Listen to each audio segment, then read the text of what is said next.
Ano nga ba ang patakarang piskal? Ang salitang piskal o fiscal ay nagmula sa salitang Latin na fisc nang ibig sabihin ay basket o bag. Sa paglipas ng panahon, ang salitang ito ay iniugnay sa bag ng salapi o partikular na salaping hawak ng pamahalaan.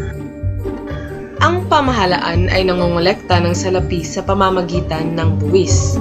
Ang patakarang piskal ay ang pagkontrol ng pamahalaan sa ekonomiya sa pamamagitan ng pagbubuwis at paggasta nito upang makamit ang tatlong layunin ng macroeconomics.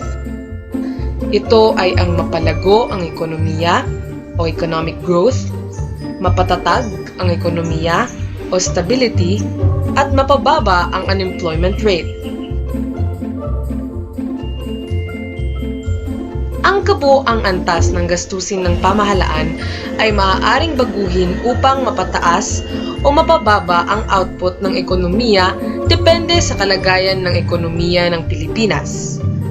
Ang patakarang piskal na naglalayong mapataas ang output ay tinatawag na expansionary fiscal policy, samantala ang patakarang naglalayong mapababa ang output ay tinatawag na contractionary fiscal policy.